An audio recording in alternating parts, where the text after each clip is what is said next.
Alamin ang latest weather update ngayon dito sa Sir Aris Official Weather News Today. Patuloy pa rin po nakaka-apekto yung shear line lalo na sa may silangang bahagi ng Northern Luzon area, kaya sa Isabela at sa Aurora may inaasahan pa rin po tayo ngayong gabi na mga kalat-kalat na mga pag-ulan. Samantalang dahil naman po sa amihan, itong bahagi po ng Batanes, pati na rin ng Cagayan at Apayao ay makakaranas din po na may hina hanggang sa tamtaman ng mga pag-ulan ngayong hapon hanggang mamayang gabi. Samantalang yung Intertropical Convergence Zone umiiral pa rin po sa may katimugang bahagi ng Mindanao na kung saan magdudulot din ito ng mga kalat-kalat na pag-ulan, mga pagkidlat at pagkulog sa may bahagi po ng Basilan, Sulu, Tawi-Tawi, pati na rin po sa Sultan Kudarat at Sarangani, pati na rin dito sa may bahagi ng Southern Palawan. Kaya ingat pa rin po sa ating mga kababayan dyan dahil kung minsan malakas pa rin po yung mga pag-ulan na ating inaasahan. Dito naman po sa atin sa Kamaynilaan, pati na rin sa ibang bahagi pa na ating kapuluan ay generally bahagyang maulap hanggang sa maulap na kalangitan yung inaasahan po natin ngayong hapon hanggang mamayang gabi na kung saan posible pa rin yung mga pulupulong panandali ang buhos ng pag-ulan, dala naman po ito ng easterlies. Wala naman tayo minomonitor ngayon na low pressure area o bagyo na posible po makaapekto sa ating bansa. Para sa magiging lagay na ating panahon bukas, dahil pa rin sa shear line, itong bahagi po ng Isabela at Aurora ay patuloy na makakaranas ng maghapong maulap na kalangitan na may kalat-kalat na mga pag-ulan, mga pagkidlat at pagkulog. Samantalang ang bahagi ng Cagayan, pati na rin po itong Apayao at sa may Batanes ay makulimlim na panahon pa rin ang inaasahan bukas at may kasamang may hina hanggang sa katamtaman ng mga pag-ulan. Dahil nga bukas, inaasahan natin ang panibagong bugso ng amihan, ito po nga nalalabing bahagi ng Northern Luzon, partikular na Ilocos Region, Cordillera Administrative Region at rest ng Cagayan Valley ay makakaranas o posible po yung mga may hinang mga pag-ulan o mga pag-ambon dala ng amihan. Pero dito sa atin sa Metro Manila, pati na rin sa ibang bahagi pa ng Luzon, ay mananatiling maaliwalas po yung ating umaga hanggang tanghali. Pero pagsapit po ng hapon, pati na rin po sa gabi, ay posible pa rin yung mga panandaliang buhos ng pag-ulan, dala pa rin po ito ng easterlies. Temperatura natin bukas dito sa Kamaynilaan ay nasa around 24 to 31 degrees Celsius. Baguio City, 16 to 24 degrees. Lawag, 24 to 30 degrees Celsius. Sa mga pupunta naman ng Tagaytay, nasa around 22 to 30 degrees ang agwat ng temperatura. Sa bahagi naman po ng Tuguegarao, nasa around 22 to 30 degrees ang agwat ng temperatura at 25 to 31 degrees naman sa bahagi ng Legazpi City. Pumunta naman po tayo sa Puerto Princesa at Calayan Islands na kung saan aabot po bukas sa 32 degrees yung maximum temperature.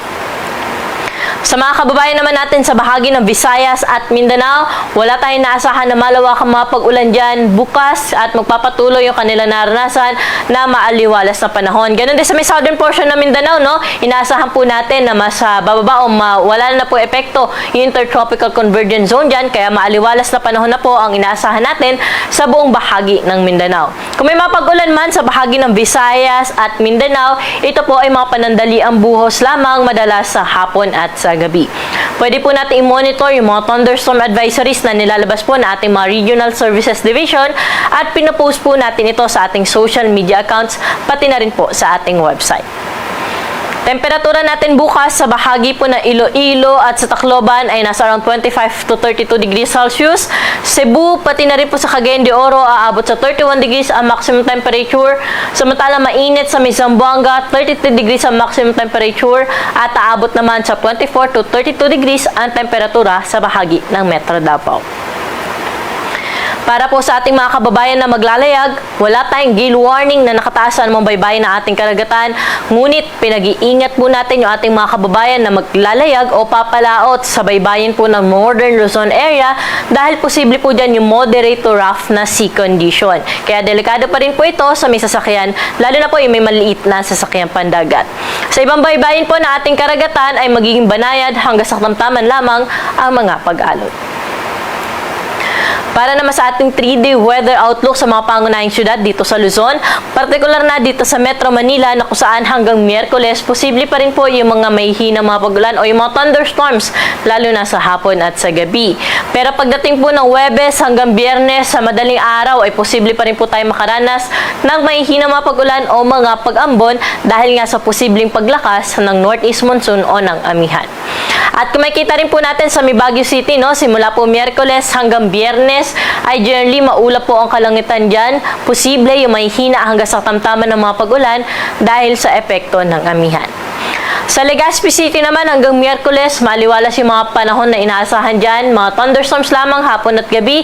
Ngunit pagdating po ng Huwebes hanggang Biyernes, makikita natin ay cloudy na po yung kalangitan dyan at may mga kalat-kalat na mga pag-ulan dahil nga lalakas yung amihan, malakas din po yung easterlies natin, magsasalubong po yung dalawang hangin. Ito po yung tinatawag natin na shear line na makakaapekto sa silang bahagi ng Southern Luzon, pati na rin sa Visayas. Kaya sa Legazpi City, may mga pag-ulan po tayo inaasahan dala na shear line pagdating ng Huwebes hanggang Biyernes.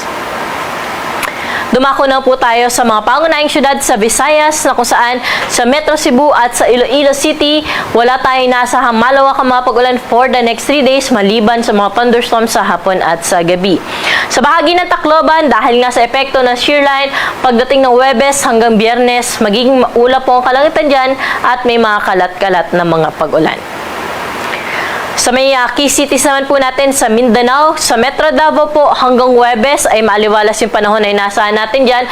Ngunit pagdating ng Biyernes dahil sa epekto ng easterlies, posible may mga kalat-kalat na mga pag-ulan po tayong asahan sa bahagi ng Davao City. Pero sa may Cagayan de Oro, pati na rin po sa may Zamboanga, generally maaliwalas yung panahon na inaasahan for the next 3 days maliban sa mga thunderstorms sa hapon at sa gabi. At ang araw po natin dito sa Kamaynilaan ay lulubog sa gab na 6:01 ng gabi at muli itong sisikat bukas sa 6:19 ng umaga.